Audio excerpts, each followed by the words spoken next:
Muy bien, ha llegado el momento que esperaba el país, la firma oficial y definitiva del acuerdo de paz. Las balas escribieron nuestro pasado, la paz escribirá nuestro futuro.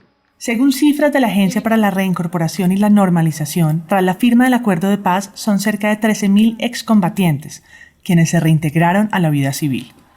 Con el acuerdo se abrieron nuevas probabilidades, nuevas oportunidades para quienes vivieron haciendo la guerra y quienes se encontraban en medio de ella.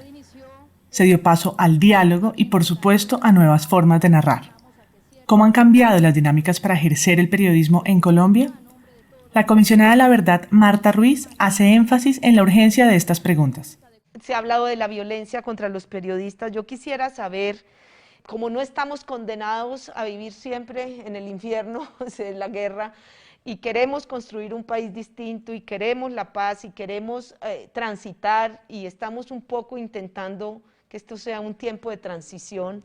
Yo quisiera preguntar, ¿qué es lo que tenemos que hacer para que el periodismo realmente contribuya no solo a la construcción de paz, sino también a una democracia fuerte, donde la violencia no tenga lugar, donde la violencia política no tenga lugar, donde la estigmatización no tenga lugar, donde la impunidad no tenga lugar? Entonces, ¿qué tendría que hacer el periodismo en este momento? ¿Cuál sería esa agenda de no repetición, digamos, de contribución a la no repetición de estos patrones de silenciamiento, de presión, de manipulación?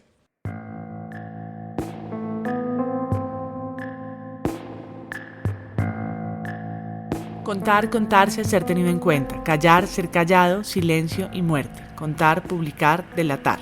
Esto es La Verdad entre Fuegos Cruzados, un podcast del proyecto Antonio Nariño y la Comisión de la Verdad. Episodio 5. La última edición. ¿Cómo alcanzar garantías de no repetición de las afectaciones al periodismo?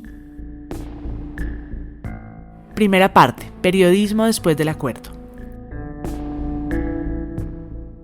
Yo prefiero un acuerdo imperfecto que salve vidas a una guerra perfecta que siga sembrando muerte, dolor en nuestro país, en nuestras familias.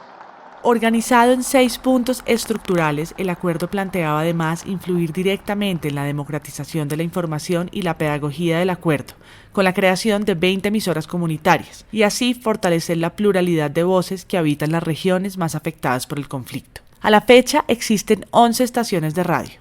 Las primeras fueron en San Jacinto, Bolívar, Fonseca, La Guajira, Convención Norte de Santander, Chaparral, Tolima e Ituango, Antioquia. Desde mayo de este año entraron en operación las de Algeciras, Huila, Puerto Leguízamo, Putumayo, Arauquita, Arauca, El Tambo, Cauca, Bojayá, Chocó y Florida, Valle del Cauca.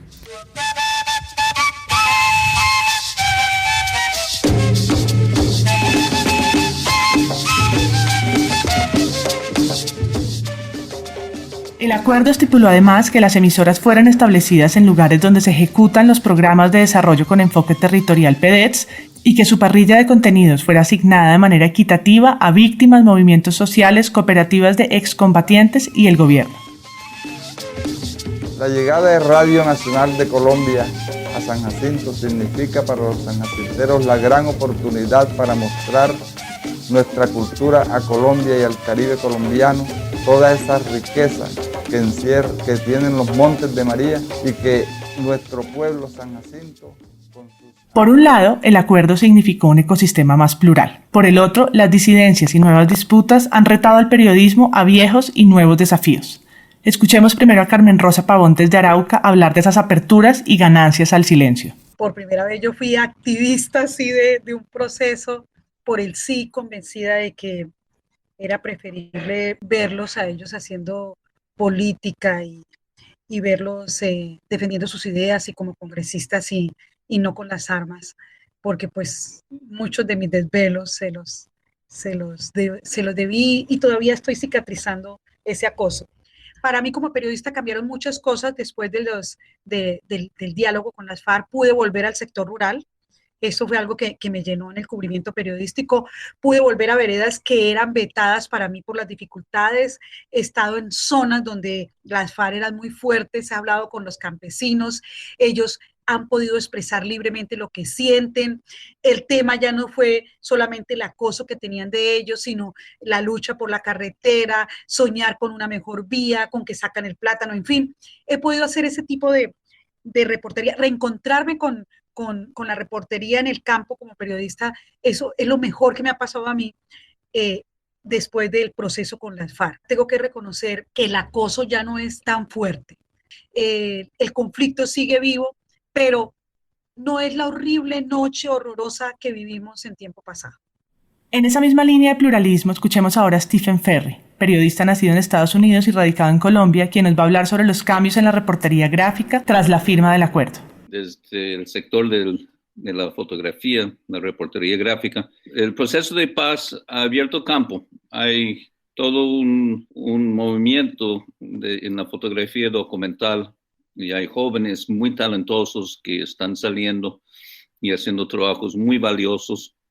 Están también siendo reconocidos en el campo internacional. Eso es muy positivo. Yo creo que es en parte porque hay áreas ahora que no son vetadas y también porque hay una especie de liberación mental de que fotógrafos están viendo que las estructuras antiguas donde tenían que tener el permiso de un medio o el permiso de un comandante para poder operar está cambiando y eso me parece muy positivo. Por otro lado, con el vacío dejado por las FARC en zonas antiguamente bajo su dominio y el fracaso de la guerra contra las drogas, diferentes grupos armados han iniciado nuevas disputas por las tierras y las economías ilegales han establecido nuevas dinámicas de conflicto. ¿Cómo enfrentan medios y periodistas esta situación? Escuchemos a Daniel Chaparro, coordinador pedagógico en la FLIP y hijo del periodista asesinado Julio Daniel Chaparro. Su ejercicio periodístico sí se ha visto afectado con las nuevas dinámicas del conflicto, digamos, o hay unos temores también un poco exacerbados en unas zonas que están teniendo un movimiento muy álgido de disputa territorial, ¿no? Y con esa cierta obligación de los periodistas de ser como la primera línea de información que tiene la sociedad, de ir a informar sobre no se sabe quiénes están manejando, digamos, o ejerciendo o intentando como tener una hegemonía militar en la zona. Y eso pone y ha puesto en riesgo a los periodistas y ellos saben, digamos, que hay unas zonas donde siempre le están reiterando a uno que antes uno sabía que el mono manejaba de aquí hasta acá, estoy hablando de temas de Córdoba, o que, digamos, esta era una zona de completa hegemonía de las FARC, pero ahora se ha desdibujado el asunto, no sé, hablan de balcanización del tema y entonces eso inhibe y está inhibiendo mucha gente que dice, por allá no me acerco porque no sé cómo adelantar un mecanismo de protección en un dado momento en que me sienta, digamos, posiblemente vulnerado por mi ejercicio periodístico en una zona donde no sé quién esté ejerciendo el control a partir de esa disputa militar que puede haber allí.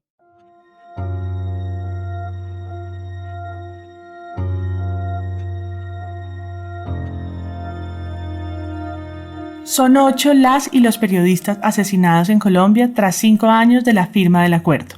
Entre ellos, 2 comunicadores indígenas del Cauca, María Figenia Vázquez en Puracé y Abelardo Liz en Corinto. También fueron asesinados Javier Ortega, Paul Rivas y Efraín Segarra en Tumaco, Nariño, Mauricio Lezama en Arauquita, Arauca, Libardo Montenegro en Samaniego, Nariño y el más reciente, Felipe Guevara en Cali, Valle del Cauca, a finales del año 2020. La otra noticia: en un centro asistencial de Cali falleció el periodista Andrés Felipe Guevara, de 27 años. Él trabajaba como redactor judicial en el diario Que Hubo. Ese diario es del occidente del país. El lunes pasado, él había sido víctima de un ataque con arma de fuego. Segunda parte: fortalecimiento de medios en el panorama actual.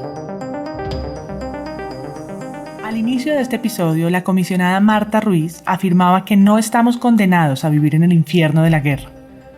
¿Qué pueden hacer los medios y el periodismo para frenar la repetición del conflicto y la normalización de lo que nos pasa? ¿Qué cambios hacen falta? Responde Juan Diego Restrepo, director de Verdad Abierta. Soy pesimista, yo creo que los medios no van a cambiar. Lo que tenemos ahora en el estado en ese menú de medios que tiene el país, que como dice Nacho, pues es relativamente reducido si se mira de una manera pero que es absolutamente diverso si se mira de otra manera y contemplamos los alternativos. Entonces, tendríamos una pluralidad de medios que es importante fortalecer, ¿cierto? Y yo creo que ese es el primer punto, fortalecer medios que se desprendan de esa adoración del poder. Y en ese fortalecimiento habría que hacer dos tareas. Uno, tratar de que se haga un periodismo explicativo, muy explicativo, que se le explique a la gente qué está pasando.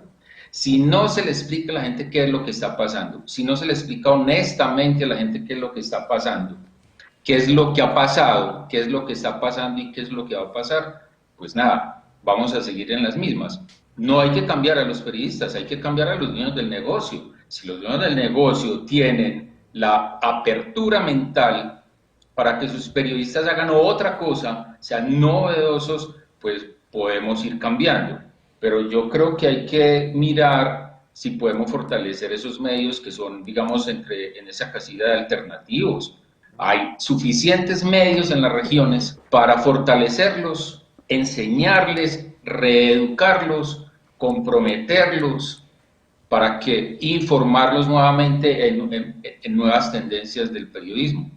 Si no es así, pues yo insisto, vamos a seguir, dentro de 30 años, vamos a estar hablando de lo mismo. En esa línea de medios alternativos y comunitarios, escuchemos ahora desde el Magdalena Medio a Orley Durán y su mirada sobre los cambios posibles en el futuro más cercano. Hay cuestiones que podemos nosotros hacer en el corto plazo. Por ejemplo, yo sigo insistiendo, hay un interés desde la academia de considerar el periodismo como algo neutral y objetivo, y yo creo que hay que romper con eso. Tenemos que, en este caso, ponernos en los zapatos de las víctimas de este conflicto y desde ahí narrar las historias, desde los hechos locales, desde el detalle de las situaciones que han vivido. Y eso lo que implica es ser conscientes del ejercicio de visibilidad, de legitimidad y reconocimiento que requieren esas víctimas, porque esa parte de la historia no se ha contado realmente. Es clave que los medios de comunicación trabajen de la mano, por ejemplo, de la Justicia Especial para la Paz, que hagan alianzas con la Comisión de la Verdad, con la Unidad de Búsqueda de Personas Dadas por Desaparecidas, que trabajen en alianza para mirar cómo logramos identificar, priorizar esas situaciones del conflicto armado que siguen siendo invisibles, hacerlas públicas y empezar a que la gente sienta empatía por esa situación, por esa víctima, y deje de sentir esa empatía por esos victimarios que han hecho tanto dolor y que han generado tanto daño. Entonces creo que hay que hacerlo. ¿Y cómo lo hacemos? Es decir, creo que hay muchas posibilidades de producir series de televisión, radio, impresos, periodística, de la mano de la Justicia Especial para la Paz, para poder profundizar en muchos de esos aspectos, en aras, por ejemplo, de lo que viene después de la presentación del informe en noviembre de la Comisión de la Verdad. Hay que fortalecer a los periodistas independientes, a los medios independientes en este país. Hay que buscar alianzas, de tal manera que se apoye la independencia para que se sepan verdades.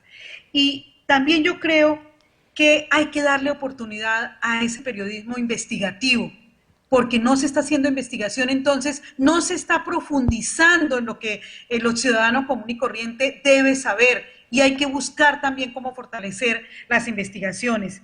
Y yo creo que si aquí, como se ha dicho en reiteradas oportunidades, la pauta oficial es para manipular la verdad y manipular la información, debe ser equitativa y debe reglamentarse esa pauta oficial para que no llegue a unos pocos, sino que llegue a los medios pequeños, llegue a los medios independientes, llegue a la provincia. Mire, a la provincia no llega la pauta del Estado, no llega la pauta oficial, y eso es, no hay equidad. Y cuando no hay equidad, hay injusticia. Y cuando el Estado utiliza la pauta oficial para buscar favorecerle la información, le favorezca y para manipular, ahí se está cometiendo un error. El problema, por ejemplo, es que no hay una ley de medios ciudadanos y comunitarios. Entonces estamos supeditados a un decreto gubernamental que en cualquier momento borra a estas 500, 600 radios comunitarias, 80, 100 canales de televisión que pueden existir. Y si uno hace un análisis desde la economía política de la comunicación, lo que encuentra es que obviamente esa situación en el país lo que hace es limitar la posibilidad de libertad de expresión de estos medios. Durán se acaba de referir a algunos de los cambios que introdujo la aprobación de la Ley de Tecnologías de la Información y las Comunicaciones, Ley TIC, en 2019. Con la desaparición de la Autoridad Nacional de Televisión, se teme por el futuro de los contenidos de interés público. La no independencia del regulador y la falta de infraestructura digital ahonda la desigualdad en el acceso a la información y se abren las preguntas sobre el fortalecimiento del ecosistema mediático local. ¿Qué va a pasar con las redes comunitarias y por qué el debate de las plataformas quedó por fuera? Entender cómo ese periodismo de la región del Magdalena Medio se reivindica, intenta hacer cosas distintas hoy, como lo manifiestan ellos, al decir que hoy claramente harían un tipo de periodismo distinto al que en ese momento hicieron, me genera una tranquilidad y considero que estos ejercicios de conversación también entre periodistas, con la Comisión de la Verdad, con otras organizaciones, ha permitido también descubrir esos garrafales errores del periodismo, siendo seres humanos honestos, además, ¿no? Periodistas de la región queridos, que uno sabe que defienden la vida, defienden los derechos humanos, pero que en su momento la embarraron, lo hicieron mal. Y lo que hicimos estos medios comunitarios fue intentar no mostrar lo que esos medios nacionales estaban haciendo, porque nos parecía terrible que el único imaginario de una región como la nuestra fuera el que mostraron esos medios nacionales. Y por eso nuestra relación con las fuentes, Marta, siempre fue distinta, pensando en que cada hecho, cada noticia que contáramos iba a repercutir en la vida de él, en la vida de esa comunidad en la que está. Sobre la necesidad de autocrítica y la honestidad habla ahora Pedro Vaca, relator especial para la libertad de expresión de la Comisión Interamericana de Derechos Humanos, quien imagina caminos posibles desde el aprendizaje colectivo. La prensa está llamada a ser una comunidad en evolución, a estar integrada por las personas con las convicciones democráticas más profundas, pero nuestro conflicto también ha trincherado a parte de su periodismo. Aprender colectivamente pasa por la prensa de calidad, pasa por evitar las seducciones del poder, pasa por ocupar o recuperar un lugar de referencia social, pasa por entender con el paso de los años que algunas de las vanidades propias intoxican la pregunta clave que se debe formular, y también pasa por asegurar colectivamente que el hecho de haber padecido violencias no resta importancia al deber de reconocer y resarcir cuando también se han ejercido violencias, y esto cobra especial importancia cuando son violencias de género. Aquí es importante hacer mención al caso de la periodista Ginette Bedoya, quien en 2021 presentó su caso ante la Corte Interamericana de Derechos Humanos, dando cuenta de la serie de violaciones de derechos humanos que sufrió por motivos vinculados a sus investigaciones: secuestro, tortura y violación sexual. El Estado colombiano recusó a 5 de los 6 magistrados que llevan el caso y se retiró de la diligencia.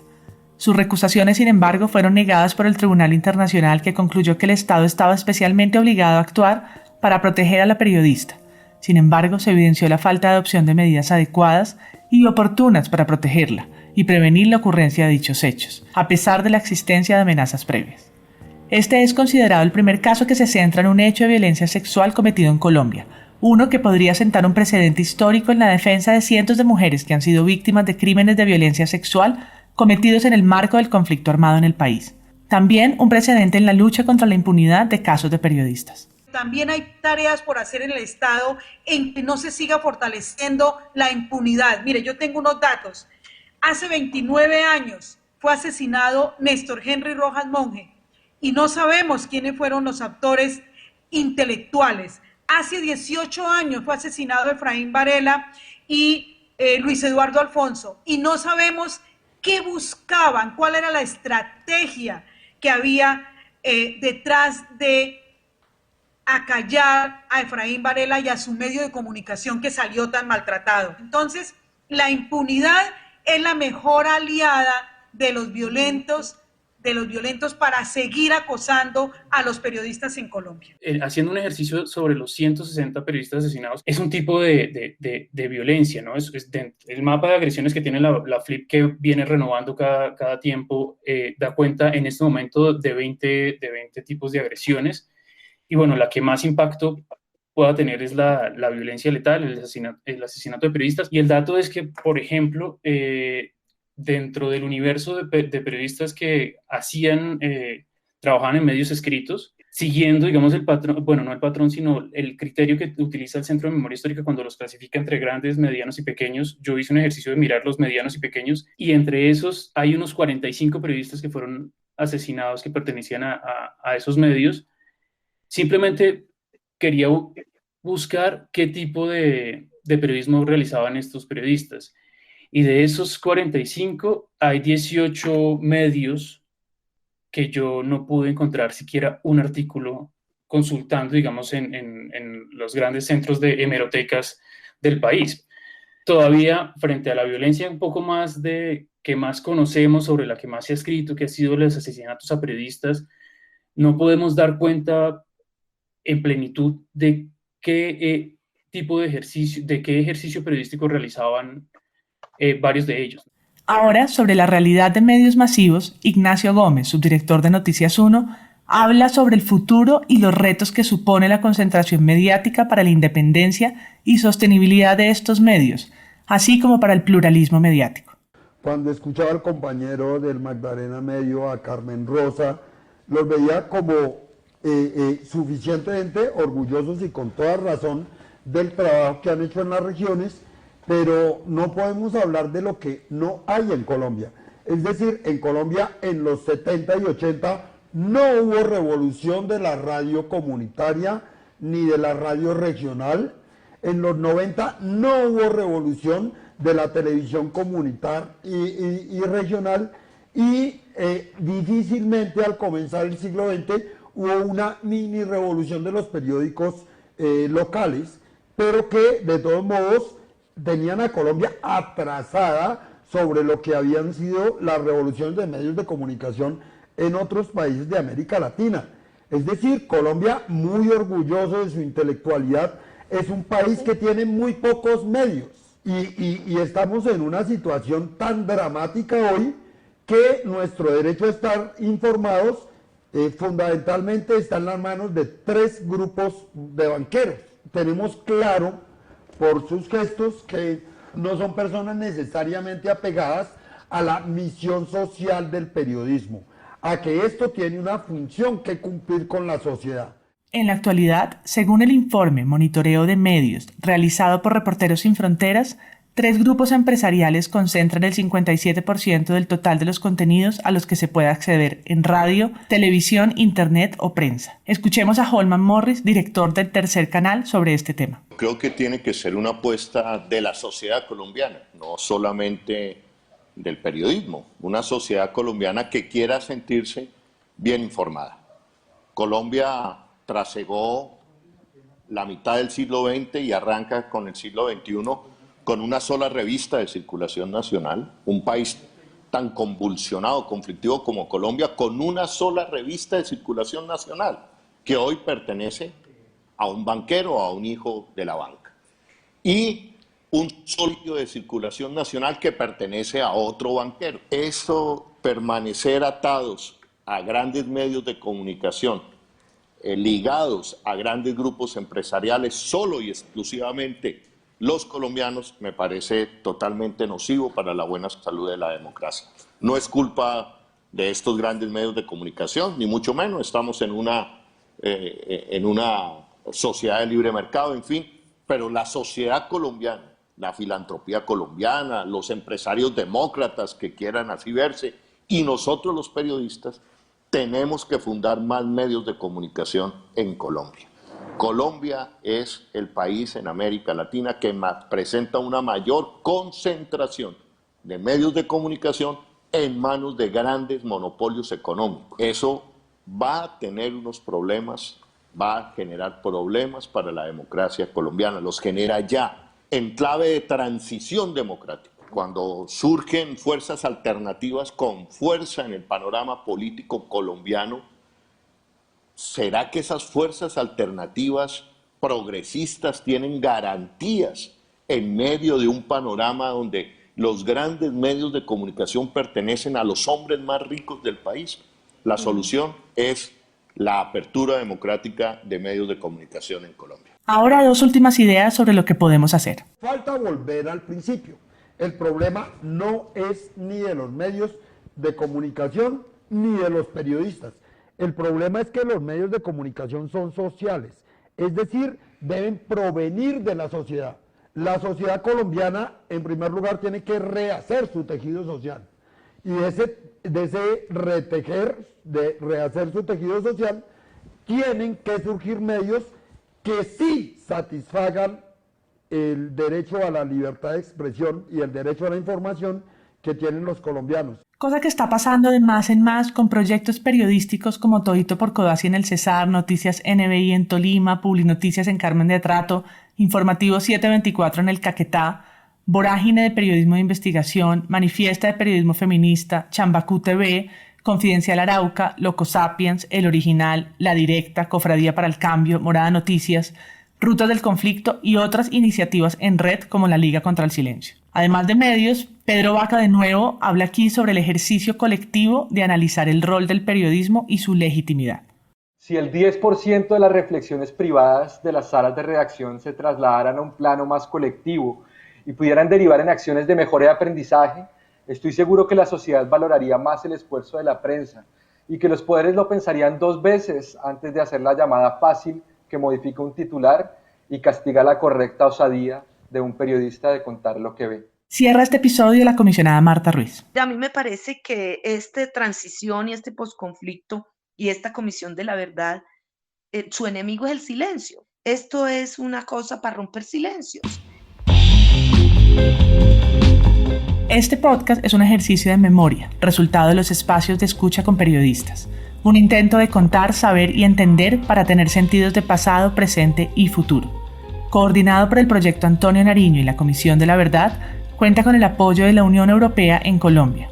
Los audios son resultado de los espacios de escucha realizados en diciembre de 2020 y febrero de 2021 y liderados por la comisionada Marta Ruiz. Escucharon las voces de Ignacio Gómez, Holman Morris, Carmen Rosa Pavón, Juan Diego Restrepo, Pedro Vaca, Ignacio Gómez, Orley Durán, Daniel Chaparro y la mía, María Paula Martínez. También participaron en su creación los equipos de la Comisión de la Verdad y de la FLIP.